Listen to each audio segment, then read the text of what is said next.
ನಮ್ಮವ್ರಿಗೆ ಅರ್ಥ. ಈಗ ಹೋಗ್ತಾ ಇತ್ತ, ಈಗ ಕಾರ್ಕಳೆಲ್ಲ ದಾಂಟಿ ಮುಂದೆ ಬಂದಿತ್ತು. ಈ ಆಟೋದವ್ರು ಎತ್ತ ಹೋಗ್ತಾರೆ ಎಂತ ಮಾಡ್ತಾರೆ ಗೊತ್ತಾಗ್ತಿಲ್ಲ ಮಾರ್ರೆ ಅಷ್ಟೇ. ಸೊ ವೆಹಿಕಲ್ ಸಹ ಸರ್ವಿಸ್ ಕೊಡಕ್ಕಿತ್ತು, ಸರ್ವಿಸ್ ಕೊಡೋಕ್ಕಾಗಿಲ್ಲ. ನಿನ್ನೆ ಸರ್ವಿಸ್ ಅವ್ರಿಗೆ ಫೋನ್ ಮಾಡಿದೆ, ಬಟ್ ಅವರು ಇವತ್ತು ಸ್ವಲ್ಪ ಬ್ಯುಸಿ ಇತ್ತು ಅಂದೇಳಿ ಹೇಳಿರ. ಅದಕ್ಕೆ ಸೋಮವಾರ ಇಡೋಕೆ ಹೇಳಿರ, ಇವತ್ತು ಸಂಡೇ.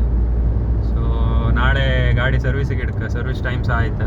ಅದ್ರದ್ದು ಓಡಿಸ್ತಾ ಇದ್ದೇವೆ. ಇನ್ನೊಂದು 5,000 ಸರ್ವಿಸ್ ಇಡ್ಕಿತ್ತು, ಸೆಕೆಂಡ್ ಸರ್ವಿಸ್ ಇಡಲಿಲ್ಲ. 5,400 ಹತ್ರ ಆತ ಬಂತ.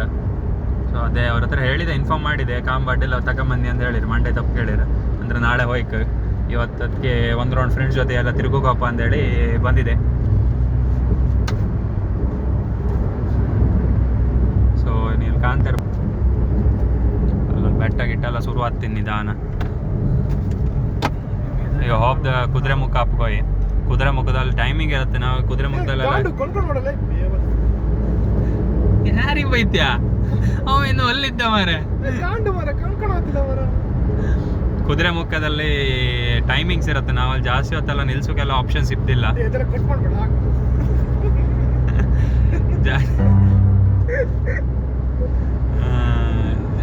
ಜಾಸ್ತಿ ಟೈಮ್ ಇದ್ದಿಲ್ಲ ಕುದುರೆಮುಖದಲ್ಲ. ಎಲ್ಲರೂ ನಾವು ಆದಷ್ಟು ನಿಲ್ಲಿಸಿ ಎಲ್ಲ ತೋರ್ಸೋಕೆ ಪ್ರಯತ್ನ ಪಡ್ತೇನೆ, ನನ್ನ ಕೈಯಲ್ಲಿ ಆಪಂಥದ್ದೆಲ್ಲ ಆಯಿತಾ. ಸೊ ನಾವಲ್ಲಿ ಯಾವುದಕ್ಕೂ ಸ್ಪೆಷಲ್ ಪರ್ಮಿಷನ್ ಅಂದೇಳಿ ಅಂತ ತಗೊಂತಿಲ್ಲಲ್ಲ ಅಲ್ಲಿ ನಿಮಗೆ ತೋರ್ಸಕ್ಕಂದೇಳಿ. ಯಾಕಂದ್ರೆ ನಾವು ಹೋಗ್ತಿರೋದು ಮೂಲ ನಮಗೀಗ ಟಾರ್ಗೆಟ್ ಹೋಗೋ ಡೆಸ್ಟಿನೇಷನ್ ಬಂದು ಹೊರನಾಡು ಅಪ್ಕೋಯಿ.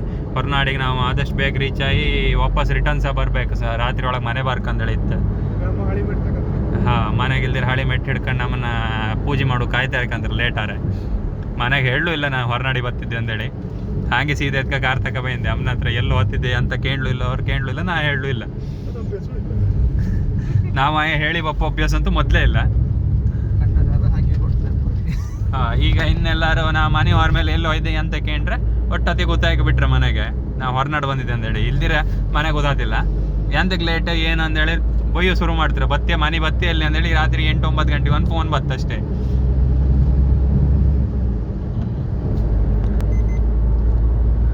8-9 ಗಂಟೆ ಫೋನ್ ಬಂದಲ್ಲ ಅಪ್ಪ ಏನು ಫೋನ್ ಬಪ್ಪದ. ಅಮ್ಮನೂ ಫೋನ್ ಮಾಡೋದಿಲ್ಲ ಅದು. ಅಪ್ಪ ಫೋನ್ ಮಾಡ್ಕೊಂತ ಮನೆ ಬತ್ತ್ಯಾ ಇಲ್ಲಿ ಯಾಕೆ ಅಂತ ಅಷ್ಟೇ. ಬತ್ತಿದ್ದೆ ಅಂದು ಇಡೋದಷ್ಟೇ. ಕಾಣಿಬೇಕ ನಾನು ಕಡೆಗೆ ಒಪ್ಪತ್ತಿಗೆ ವೀಡಿಯೋ ಮಾಡ್ತೆ, ಕಾಲ್ ಬಂದದ್ದು ಒಂದು ವೀಡಿಯೋ ಮಾಡ್ತೆ ಕಾಣಿ ಗೊತ್ತಾತ್. ರಾತ್ರಿ ಒಂದು 8-9 ಗಂಟೆ ಹೊತ್ತಿಗೆ ಒಂದು ಫೋನ್ ಬರ್ಬೋದು. ಅಷ್ಟೊತ್ತಾರೆ ಫೋನ್ ಬರ್ತಿಲ್ಲ. ಎಲ್ಲಿದ್ದೆ, ಏನು ಕಾಣ್ತಿದ್ದೆ, ಏನು ಕೇಂತಿಲ್ಲ ನಮ್ಮ ಮನೆಗೆ. ನಾನು ಬಿಟ್ಟಾಕಿ ಬಿಟ್ಟೇರು, ಬಿಲಾಸ್ ಬಿಟ್ಟು ಹೋಯ್ತು ಅಂತ ಬಿಟ್ಬಿಟ್ಟೇರು ನನ್ನನ್ನು. ನಾವು ಒಬ್ಬನೇ ಅಲ್ಲ, ಇಲ್ಲಿ ನಮ್ಮ 3 ಜನ ಹಣೆ ಬರುವ ಅಷ್ಟೇ. 3 ಜನಿಗೂ ಮನೆಯಿಂದ ಫೋನ್ ಬರ್ತಿಲ್ಲ, ಅದೊಂದು ಗ್ಯಾರಂಟಿ ಇತ್ತು.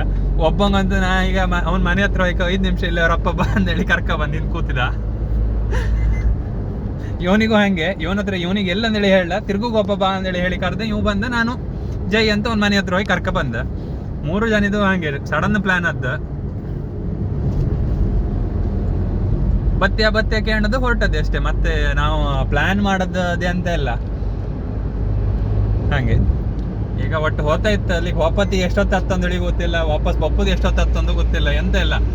ಹೋಪ ಅಷ್ಟೇ. ಪ್ಲೇಸ್ ಒಳ್ಳೆ ಇತ್ತು, ಎಂಜಾಯ್ ಮಾಡ್ತು ಬಂತು ಫ್ರೆಂಡ್ಸ್ ಎಲ್ಲ ಒಟ್ಟಾಗಿ. ಈಗ ಮಾತ್ರ ಎಲ್ಲ ನಾವು ಭಾರಿ ಪಾಪದವ್ರ ಕಣೆ ಎಲ್ಲ ಸೈಲೆಂಟಾಗಿ ಕೂಕೊಂಡ್ಬಿಟ್ಟಿರ, ಎಂತ ಮಾತಾಡೋದಿಲ್ಲ. ಭಾರಿ ದೇವ್ರ ಕಣಗಿದ್ರಿ ಎಲ್ಲ. ಒಂದ್ಸಲಿ ಮಾತಾಡೋ ಶುರುವಾರ ಮಾತ್ರ ನಿಲ್ಸೋದಿಲ್ಲ, ನಮ್ಮನೆ ಮಾತಾಡ್ತಾರೆ.